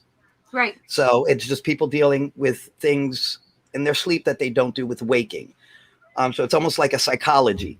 Now it's a family reunion. And it's hard because when you don't have them face to face, you can't ask more details. Like, were you close to your family? What did they represent? The only thing that stands out to me is my grandmother entered a room, place where we were. The matter is that she passed in 2013. So this is something from the past. This is something old, or not old, but a loss. So whatever's happening here is a loss. She didn't hurt anybody. Which I think is funny. I thought that was a very interesting statement. Yeah, exactly. Like, so what was expected was there supposed to be hurt? Was she, nice? Was she not so nice? But she said, I have to go to work. She walked past me and out the door that was behind me. Now, what I'm basically getting from this is a loss. Also, because the person is gone. And also the fact of fear. So, or a fear of loss. Also the fact I have to go to work. So are they working on a fear of loss?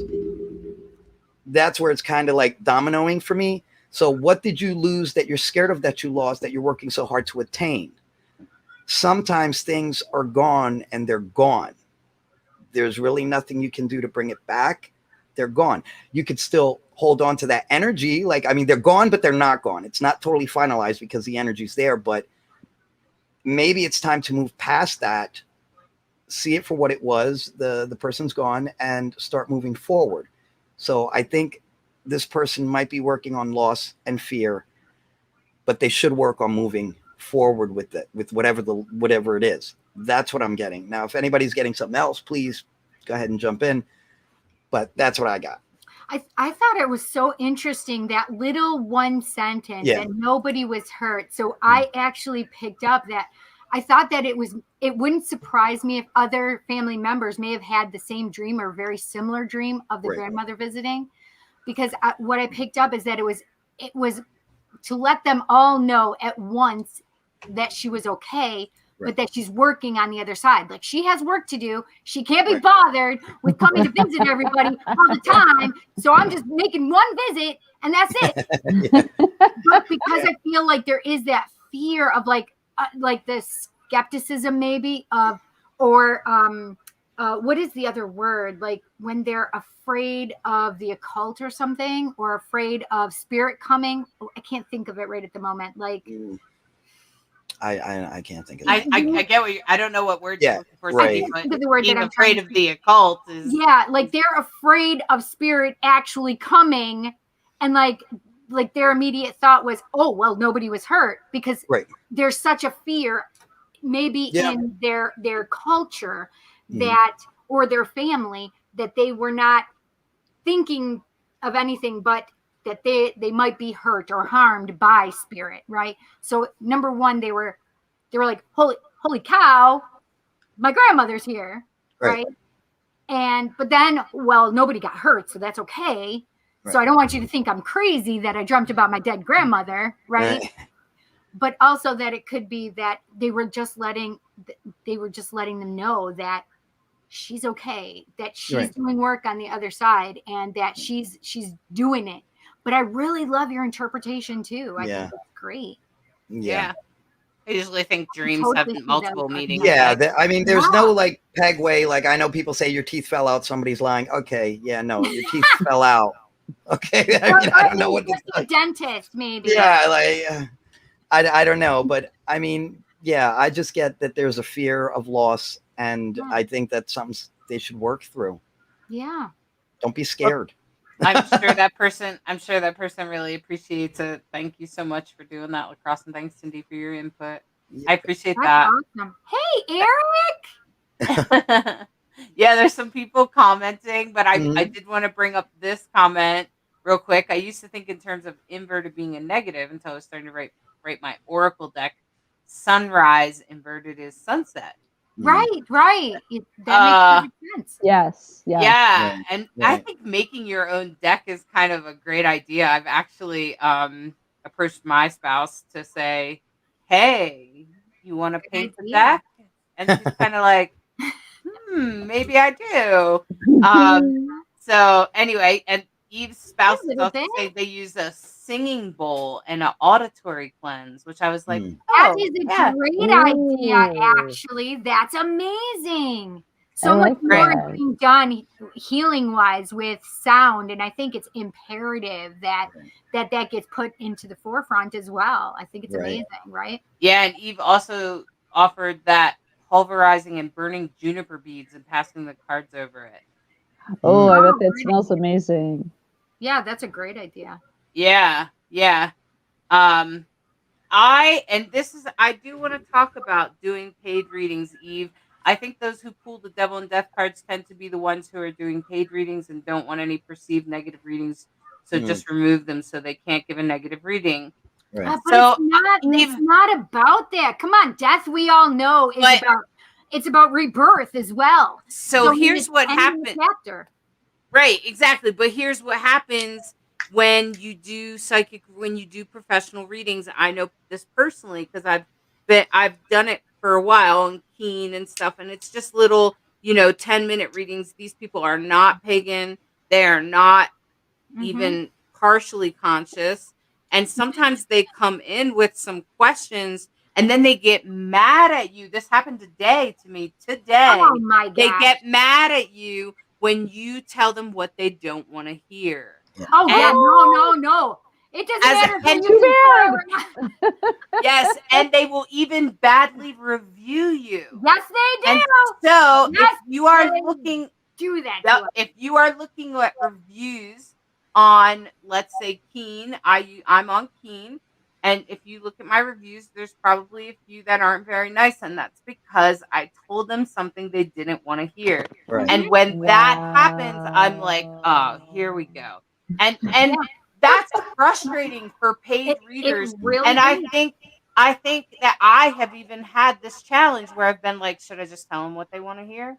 Right. So that I don't get bad reviews, so that I can make my my goal on however much money. That's and it, because bad review or bad karma.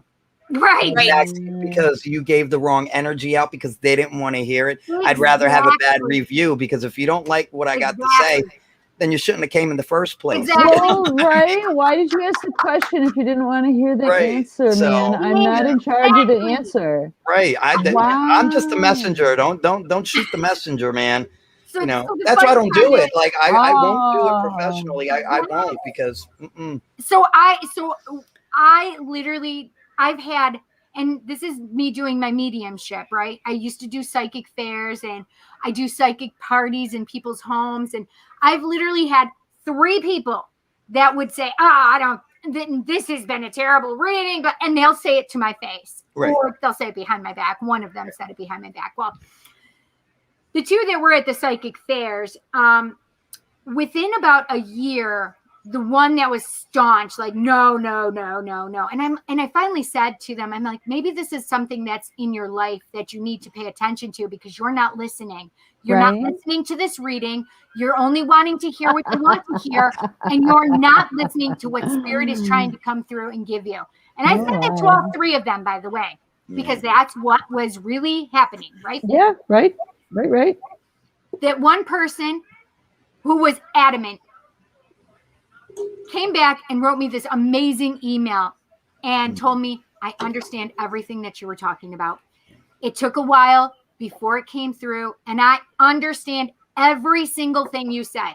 The second person came back within 2 cycles of the psychic fairs and said, Cindy, thank you. I'm sorry I wasn't listening then, but I understand now. Right. The third person has not come to say that. Do I think that that's not the truth? That she hasn't? I don't give a rat's behind, but I had somebody in the next town over, and they're like, oh, tell me a good psychic medium. And one of my friends said, hey, Psychic Cindy is amazing. This woman had the balls to go on there and say, oh, I had a terrible reading with her. She's terrible. I had a terrible, nothing she said. And I'm like, that bee still is not listening. And that's so here's the interesting thing about that, and what Keen is actually coaching. What I read on Keen as an article as a reader is that many people, if you're looking for a professional reader on a thing and you're reading people's reviews, if they're all 100%, it's probably not a good reader.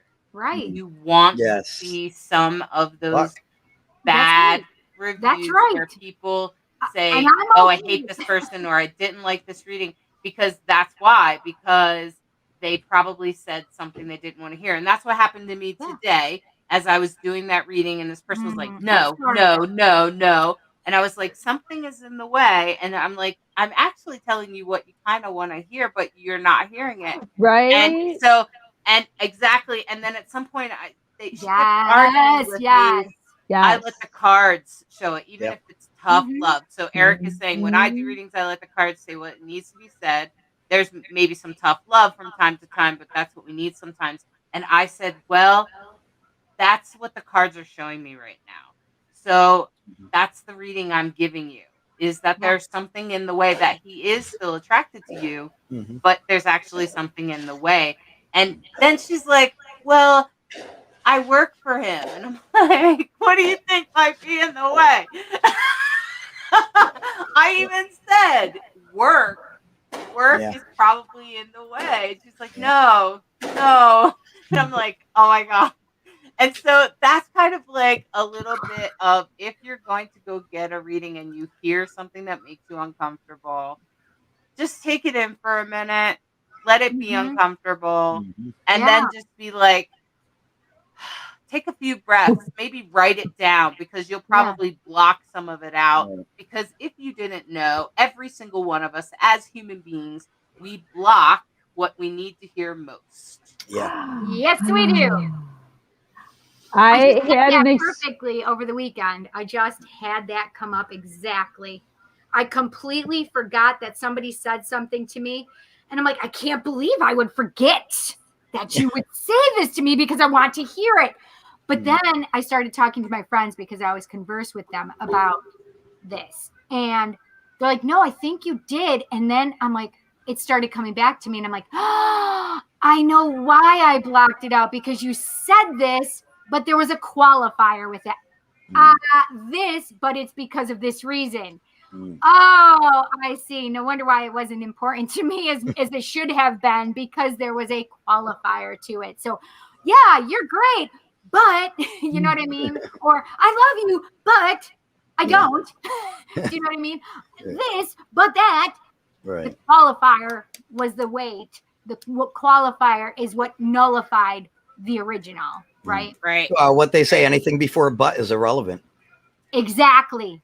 The minute you say but, whatever I just said didn't matter. Whatever you said, it didn't matter. It doesn't matter, because now it has no value. Yeah. So I think everybody should take a moment to answer this one. What's your opinion when you do readings for people and you keep getting the same cards for them multiple? Now this happens to me. No, it does. Sometimes. It does for me. I do it fact, all the time. It could even be a different They're topic. not listening. That's maybe exactly what I say. They're not listening. You're not listening. I think for me, I found that like one person I kept doing readings for was actually, they kept getting a card that indicated that they were a little on the gender variant side, and that there was some dis-ease around it, meaning that they weren't sure about it, but they never would mention it or question it until probably the fourth or fifth time. Now I did say something each time, Eric. I did say something each time. I'd be like, it's indicating that maybe you might be questioning your gender, or you might be, just maybe not quite cisgender and straight. Maybe you're queer or something. And they're no, that's not really a thing for me. And then they would change the subject. But then after, I kept getting the same card, and I would just keep repeating the same thing in a different way. So how do you guys handle that when that happens? One thing that kept coming up for me was this baby, this baby, this baby, this baby, this baby, right?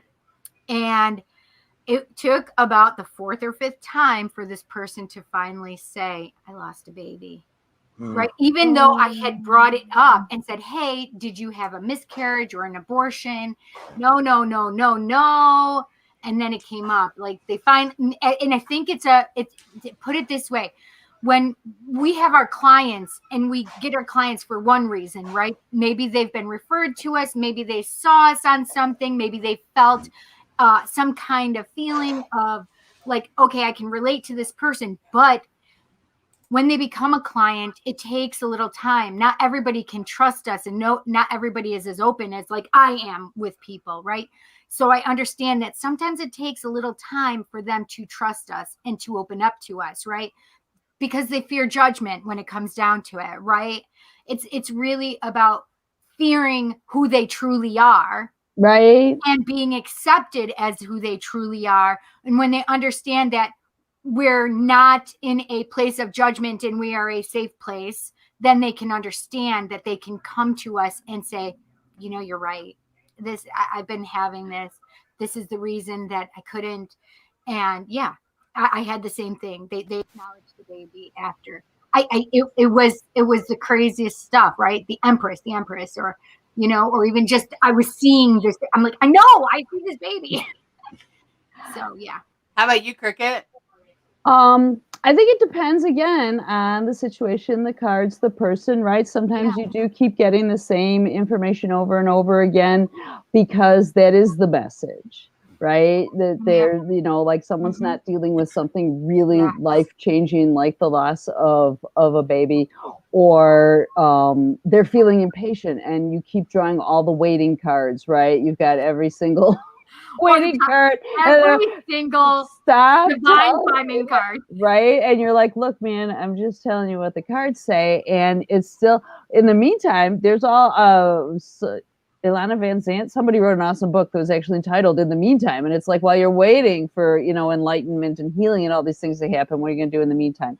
So that's another, you know, reason for waiting cards, is not even that you're not getting the lesson, but still, you know, there's still work that you got to do, even though you're waiting. Or another one, a great story, was when I was first learning how to read tarot and so forth. We had a tradition in our circle, and every year at Yule, at winter solstice, right, we would draw one card and then go around to the various folks in the room who had volunteered to be the card readers for that evening and, you know, get an interpretation. So the third Yule in a row that I came walking up with the Tower card in my hand. See, that's what everybody really needs to feel. Alan looked at me and he went, again? And I was like, dude, tell me something I don't know. Tell me something new. I am going through that like 35 to 42 7-year cycle of change, and there's all this stuff going on. I get it, but tell me something else, please. Damn. And he said the most amazing thing, and I use this to this day as a reader myself, that in the like all cards have different information. So sometimes in the Tower card, you're the bolt of lightning. You're the impetus that's going to bring a sudden change or a sudden direction or a sudden bolt of enlightenment to whatever is happening in your life. You're going to look at your own life in new light. You're going to, with the group you're working with, whatever. But sometimes you're the bolt of lightning. Sometimes you're the people falling off the tower, right? You know, you've been shaken to your foundation and you just really got to dive off into the unknown and start over. And right. It's all in the landing. And sometimes, and this is what he said to me after the third year of this card, sometimes you're the tower. And no matter what happens, you're still standing. And I was like, thank you, Alan. Can I please, I will give you my firstborn child, because I needed to hear something positive in the midst, sorry, Lindsay, in the midst of, she's 29, so she's housebroken and pretty well under control at this point. But if she's listening, mommy loves you. But sometimes, right, so it depends on the situation, I feel like, you know, especially with more dramatic cards. And it's funny what people will find dramatic too, because some people will be like, a tower, yes. And some people will be like, the Four of Swords, I'm going to scream if I have to do any more waiting, right? Yes. Right? So it is. I don't want to heal anymore. Stop it! How dare you make me into a better person? Damn it. Yeah, I think one of my favorite tarot the favorite tower moments are when I have them right before a love thing, either before the Lovers or before the Two of Cups or the Two of Wands. I love it. You know why? Because it tells me so much that, yes, I do feel this love. I do feel this amazing thing for you. But this is the thing, is I feel like there's a shakeup within that. So there may be a change in the romantic nature. So if you've just been the side hoe, you are now going to be the main squeeze, right? Or you are not going to take his bullshit or her bullshit anymore, or their bullshit anymore, right? And you're going to allow yourself to grow and move out of that situation, right? So it really is about that, especially pairing cards together. Yes. You certainly know that after seeing so many for so long that sometimes this means this, right? And it was something you said, Cricket, which is the symbology and stuff like that. But also I wanted to kind of expand on what you were saying is even as experienced readers that we are, right? We know, understand, and understand the decks the way we see them, right? And it doesn't matter what book you pick up. And I never picked up a book because I have ADD and I can't get through a daggum book first. So I had to do this all by myself and looking at the little white book that comes with it, right?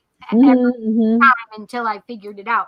However, sometimes you can go to other YouTubers that do tarot and just watch them and watch what they do, watch what they say, how they infer certain things. Because I tell you what, I have learned things with some of these readers that I didn't know before, or that I really like their interpretations, just like what Cricket said for us with the tower, because I absolutely love that, Cricket. I do. Right. There's so many. I like your YouTube suggestion too. That is a really fabulous one. And this just jumped into my thought as well for people that are thinking of starting out, right? This actually, to me, these need to be called like tarot for newbies. Nobody's a dummy, but we're all newbies, it's right? It's fun. It is. I had hypnosis for dummies.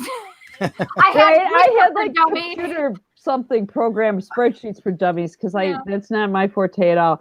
But this is a really phenomenal book because not only does it go through like the individual cards themselves and so forth, and this is actually where the center of it has colored cards. Hey, that's soft deck. It is. And so you can kind of look at different cards. And I think this was this the one that Bright Hawk was bringing up? This is the Italian one. Is that the Italian one? Wait, the Tarot of the Marseille. And I'm having trouble with my computer backwards here. And this one. I can't do it. I'm a terrible radio host. Yes. Terrible. You're not. The Tarot of the Visconti Sorfaza Tarocchi deck. And so forth. The Tarot of the Ages was in here, but it also equates it to numerology, and it equates it to the Kabbalah, and it equates it to, right? So there's so many ways that you can learn to come at the tarot with a book like this that will really bring you to your own individualized like understanding and awareness of where this is going for you. Yeah. I love some of the newer decks, like the Modern Witch. It's very LGBTQ friendly. Most of it is women in the role of both male and female gender roles, right? The female imagery anyway. But nice. I love that. I think I was looking at that deck online. I love the energy. I have several that, and I feel called to them, right? When I'm doing my thing. So I'll pull out at that time of my show, I pull out those decks and whatever I'm feeling called to. And then for each individual person, I will use a different deck if I feel called to do that. Yeah. So Eve said, I always find number pairings and readings interesting. There have been several weeks. Hollis did readings. and there were different suits and the same number showing. Yes. Yeah. 1 week Right? was 3s and another was 5s. That's Yes, interesting. I've had that myself. I just did that like last week. I'm like, you will not believe this. I literally had people getting the same cards like in a row. And sometimes they were the 5s and sometimes they were the 10s. Like out of 4 cards, I have 3 10s in front of me. One of them being the Wheel of Fortune, right? And then the 10 of Wands, and then the 10, I think it was the Swords. I'm like, Jesus. Right. Or the Well, same suit over and over. Like the daily readings that I do, I've kind of looked at it as a story of the journey of the Fool. So every time the Fool shows up, Yeah. I feel like we're resetting, and then we have like 2 weeks of something else going on. And it's amazing how much that goes in cycles too. Like this one set of readings, it was Swords every day, and people were like, Cricket, could you please shuffle your deck? And another one, everything was inverted, and they were like, Cricket, you have your deck upside down, And I'm like, I know, we're all tired of being inverted swords, but this is apparently where we're all at this month, and it was in January, so it was a really harsh month for humanity. It was. in this country. Although astrologically, this month, actually June, has been one of the most intense. The cards in the readings that I've been doing so far, the story has been very gentle. Yesterday we got the Knight of Wands inverted, and today we got the 10 of Wands inverted. So, but it's been like the Star and the Lovers and it's been very gentle. It was like, so sweet. thank you. That's not what I'm seeing at all. The last cycle was, the last cycle of the journey, the Fool showed up a week ago now. It was really harsh. It was very like right around the time of the eclipse and everything going retrograde at the same time. And the cards were like, listen, bitches. And Exactly. Well, I thought tonight we would all, before the end of the show, let's try to take a few minutes to do a quick reading for everybody, all the viewers, whether you're watching it right now live or if you're happy summer solstice, Eric. So this is our gift to everybody, our summer solstice gift. Happy summer solstice. Yes, exactly. Yes, friends. So let's, I'm going to do a quick reading. I've been shuffling for a few minutes for the whole group. And interestingly, I got a couple cards I don't think I've shown on this place yet. My modern witch. So do a quick, I'm just doing a 3-card spread for everybody watching, and whether it's recorded or not, it doesn't matter. This is the Fool card, which is about the past. Okay. And this is about us stepping forward on a new path. So what brought you to the show? Is it because you were just interested in Rainbow Soul, or are you interested in starting in the tarot? Or what brought you to that path of the tarot? That's what this card is. It's meant to remind you of why you stepped on the path to begin with. Why did you come here to begin with? And that goes for all of us here talking, like LeKross, Cricket, and Cindy and me. What brought you to this, right? And also remembering that in the right now, this is a 3 of Cups, which is a beautiful card with a gay couple in the cup and a queer person sort of celebrating their love there. And I would call that a non-binary person in the front. And what's beautiful about this is that we're celebrating each other. None of us are here to compete with one another. We are all here to celebrate each other. So remember that energy going forward. Viewers, remember to celebrate each other, to celebrate what you got and celebrate where you're going and celebrate your emotional challenges even. Because when we are faced with an emotional challenge, usually afterwards it gets better. Just saying, usually after the dark follows the light. So, and guess what? In the future, I got this very interesting card, which is the Justice card. But check it out. I can't even handle you right now, Hollis. I'm so angry right now. Like it feels like you literally just gave me a reading. I will own that shiz. I'll own it. And this is the Justice card. Look at the way that they're holding. This person is holding the balance of things, holding those flowers on their chest. red and blue, and the whole balance of this card. And that's what it's all about, is you step forward, balance. Cards don't have to dictate your life. They're meant to be a guide, a simple way of pointing things out to you or helping you understand your life just a little bit better. And that's really what it's all about. I think that that's the tarot. So whoever's ready to go next, go I ahead. can't even handle these people. Oh my God. I'm pissed right now. Okay. Okay, do we want to read mine? Go for it. Cindy. Go for Go it. for it. Okay. So these have been falling out, or I just noticed them, right? So when I notice a card, it means that I need to pull that card. That's how I work personally. So I have the strength card. Obviously, we all need strength right now. We're all going through a lot of stuff right now. And it's not about like the physical. It's really about what's internal for us. And we need to fall back and remember that. But in strength, you also have to remember when you're feeling at your weakest that sometimes you need to have others around you. So strength doesn't necessarily just mean depending on yourself. It also means to depend on others when you really need it. So I needed to clarify that for the strength for this moment with that card.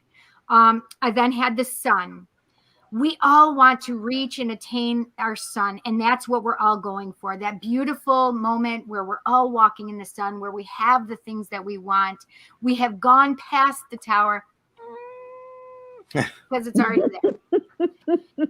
The Six of Pentacles is all about recognition, whether it's in career, fame. A lot of times I will see that. And so with these are the things that we want. I mean, this can also be a relationship, right? That relationship really is coming together, whether you realize it or not. And it's that celebrating and putting yourself first. So it doesn't necessarily mean that the relationship is going to be highlighted. It's you in the relationship that's going to be highlighted and celebrated, right? Even if you're celebrating yourself and patting your own self on the back, job well done, freaking do it, right? We need patience for this. We definitely need to be able to hold our emotions in a balanced state. Allow time, allow yourself to really, really look inward. Find that peace. You need to stay grounded. You need to be balanced right now. That's huge because, my friends, this is the thing that The tower card again. hard. There it is. We do not like. Man, shit's burning. It's on fire. We're falling. That's the thing. We are still grounded and we'll still be there after the turmoil, right? And we go back to that strength card, right? Because this is happening now. This is the stuff that we need to look forward to. This is what's happening. This is what we need to do now because of this, bringing it forth. Know that it is Spirit is working with you, that everything that you're working together to attain, Spirit is helping you attain that. That Three of Pentacles is really working on things without or whether or not you're realizing it, right? So yes, you may have some spiritual shit that you got to deal with, but Spirit's there to help you. And this is the other thing. I also feel like if it's not a partnership, it's your friends that'll help you work on it with Spirit, right? So that you may have this beautiful moment of your sun. Beautiful. So that you can have that space and place of recognition, even if it's just you recognizing yourself. Thank you. Well said, Cindy. Yeah. Go for it, Cricket. All right. Well, we're going to start with our inversions. We have the world inverted here. As you can see, this is the herbal tarot deck that I'm using, the one that I use for most of my online readings, the daily card. Although I do have a choice of decks if you choose to contact me for a personal reading. So the world card, right? And upside down, this card is really fun because it kind of almost looks like a heart. right? Like an anatomical heart, like the kind in our chest, and here's all the vasculature up on top, right? The coronary arteries and stuff coming down. And so inverted, right? This to me is asking us to go inside, to look at our world inside, to find our place in the world. And the more that we find where we are inside of ourselves, the more we find our place in the outer world. The more we understand ourselves, the more we feel comfortable in our place in the outer world. And I think a lot of times people are very anxious that someone's going to see who they are. And what if they're an even bigger hot mess than they were led to believe? But right, what we all see when we look at each other for the most part, especially people that we have some sort of connection to, is we see how beautiful we are. We see their place in the world. We do see the positive in people. And especially now, right, we're all really, well, okay, maybe not all. Most of us are really, we're trying to find a good thing to say about each other and not have more stress and more strife and more negativity, right? The actual details of the world at this moment are dramatic enough. So if we could say that nice thing about that lady down the street that has that sign on her lawn that we don't really like, but, you know, we love her roses. We love, you know, and so our place in the world is a good neighbor. We're a good neighbor, and we do. Her roses, we walk snuffy past the roses every day, and we just have a moment of peace and beauty and connection in the world, right? Because we are all one in this world. So looking at our inner selves will give us more information about where to go with these things. And our next card here is the Nine of Cups upright, right? Which is one of the wish cards. Yes. And talking about, it's kind of just a little sidebar about this card. This deck was written a while back. And so the herb, the plant that's portrayed on this card is known as partridge berry. But on the card, it has the old name of squaw vine, which we don't use. Partridge berry is the name. And the other cool thing about this deck is it gives you the Latin, the botanical names for plants, so you can understand which one you're working with. So that's how I know this is partridge berry and not squaw vine. So, but this is one of those wish cards, right? This is where the figure in the card, and this deck also, the figures are very often androgynous, right? Like in the Rider-Waite deck, the Nine of Cups is obviously like the Merchant of Venice or something sitting there, right? But this could be either gender sitting here with its Nine of Cups, which is really fun about this deck. So the Nine of Cups gives us kind of like a satisfaction, right? The figure is is kind of satisfied about how they've got their cups stacked up and how things are going for them right now. And they're taking a moment to enjoy the fact that they're allowed to be satisfied. And it may be silver linings. They may have just simply stacked up. The fun thing I noticed about cups the other day is if you turn them upside down, you have like pillars of foundation. So cups, even though, right, are watery in essence and are empty until we fill them, they still do build our foundation for what we're doing, especially internally. So the Nine of Cups is giving us the reminder that it's okay to like sit for a moment and be satisfied with where you are in the world, to be proud of yourself for what you are, not what you've done, not how much you've healed or what you like about yourself or the fact that you just got your bedroom painted or whatever, but just that you are is enough. Just that you are. You can just sit here right now and just be satisfied with that. And then, and this amuses me, Hollis, because here we are, Justice again. Right? Only this one's inverted, right? So now we're going within, and the plant that's paired with this one is a beautiful all-purpose plant of plantain. And that's one that many of us know, if you know about, right? It grows everywhere you don't want it to. You do want it to. You can, right? But it's such a soothing, nurturing plant that really brings us back into balance, and it's universal at this point. No culture can claim appropriation because it grows everywhere that humans have ever walked. So inverted, to me, this Justice card kind of brings us around full circle to what Hollis started out with saying, is that bringing things into balance and making those adjustments smoothly and comfortably, that it's okay to take that time to look within. And again, even the way that the plantain is, it's almost another heart, right? The heart the anatomical, there we go, the anatomical kind of heart shape that we're going into with our beating ventricles and our flow of things. So, and that's really where I mean, it's easy to say these things because, right, the world's in chaos. So it's easy to be like, well, the world's in chaos right now. But, right, that we also need to find ways to soothe ourselves, whether our world is in chaos or the main world is in chaos, or we have a moment of silence because we turned off all our social media or whatever, to be able to just like soothe ourselves and bring it back into balance, because we won't be able to move forward without that. Yeah. Powerful. I love it. All three of you. Both of you. Both of you. Yeah, All I didn't three read of us. anything. I was about to say, I don't think LeKross did his reading earlier. Yeah, and yeah. We want to leave this on a good note, okay? LeKross, I love your readings. I think you're a very capable person. And I think that, check this out. Sandy said, I don't know if y'all realize this, but your smiles light up the very rooms you're in. You all have beautiful smiles. Thank you. Thank you, Sandy. That's very kind. And so everybody is saying thank you for the reading. Sandy said, I love plantain. Me too, Sandy. Listen, And Plantain helped my son with a bee sting. It was unbelievable. wow. Yes.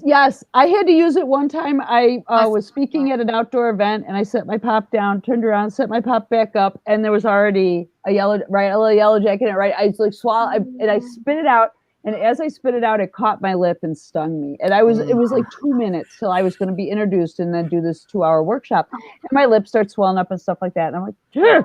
So I went and got some plantain, right? Chewed it up, made my little spit poultice, put it on there. And I'm just trying to be unobtrusive while I'm waiting. I'm like, can we just delay a minute, please? And so I'm sitting there with this thing on my lip, and we're all chatting and stuff. And a friend's daughter walks up to me, and she's like, "Hi, Cricket, how are you?" And I'm trying to like talk and hold this thing in place, and it's working so beautifully. It got all better. But she goes, it's not polite to talk with your mouth full. And Oh my gosh. So then I showed her my bee sting and my plantain and all that, and we got on with our lives. But it worked in minutes, so I was able to do this workshop. My son's arm was so swollen, and he was with his girlfriend at the time at her dad's house, and her stepmother happens to be an herbalist. She called her stepmother. Her stepmother said, "Go outside, find plantain." And she's like, "I don't know what that is." And she explained it to her. Maddie picked it up, she chewed it up, she put it on his thing, and literally it was unbelievable. You can watch it happen. I was really grateful because I didn't have to stand up there and be like, Elmer Fudd or Fat Albert or something trying to do a workshop. Right. But yeah, you can watch it. It's great. Mosquito bites too. That's where I learned it. Yeah. Our oldest was a mosquito magnet as a kid. And like everybody within a 5-mile radius was going to be miserable because this poor honey was covered in bites. So I was always like, let's just cover you in green. You'll be good. Exactly. Let's bring you back to the earth. Thank you, Eve. Thank you for always coming. It was another great show. Thank you so much for this. It was just what was needed. Bright Hawk says, great show, everyone. Love the show. Enjoyed it a lot. So I want to thank all of you. Thank you, Cricket, go for it.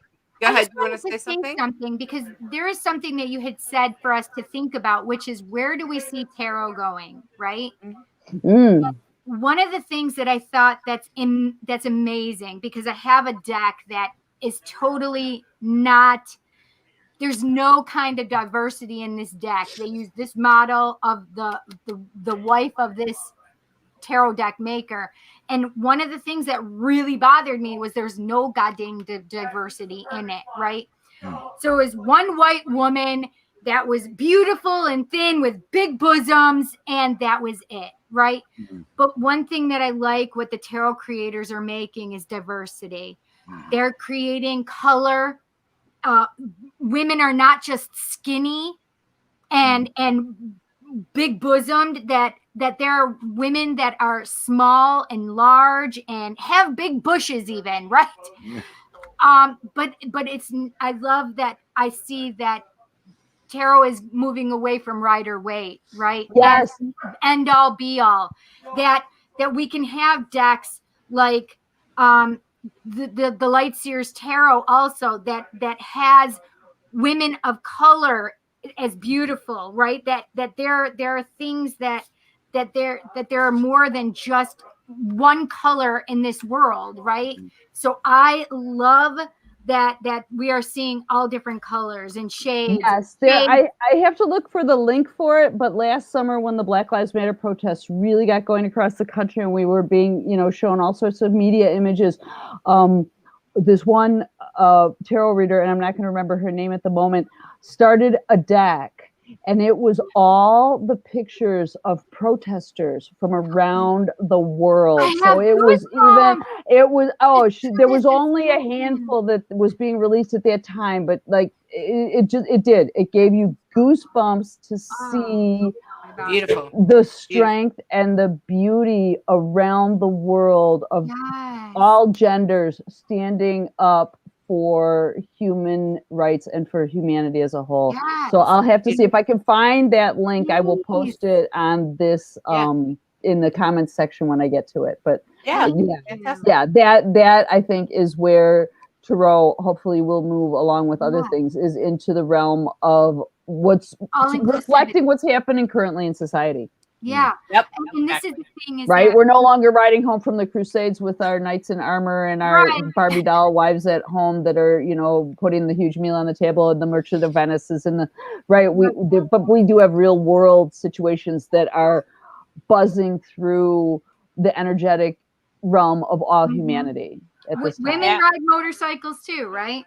Yep. That's right. I love that. I love that I have a deck that has transgender. The chariot in here is a female riding a motorcycle, and I love that. That's the chariot. Nice. So I agree with you, Cindy. I also see it changing, and I think that's beautiful. I agree with you. I enjoy all that. So thanks for saying it. And as we close the show, I want to say thank you to Cricket and to Cindy. Yeah. Thanks for being on Rainbow Soul. And thank you, LeKross, for being the amazing person that you are. For being able to read that person's dream in Spanish and interpret it, and then amazing and do all that. That's talented. We are all talented, amazing individuals, and we all have something special to offer the world. And thank you for shining your light on Rainbow Soul. Good night. Good night. Good night. Thank you for watching Rainbow Soul, part of the WLFE DB Network, a queer perspective on spirituality beyond religion. We appreciate you sharing the show on your timeline, follow us on social media of your choice, and join our Facebook group, Rainbow Soul. We want to hear from you. Share your topic ideas for Hollis and LeKross, explore upcoming shows and interesting guests. The Rainbow Soul Facebook group, where we build community of questioning seekers. Rainbow Soul, where spirituality is our medicine.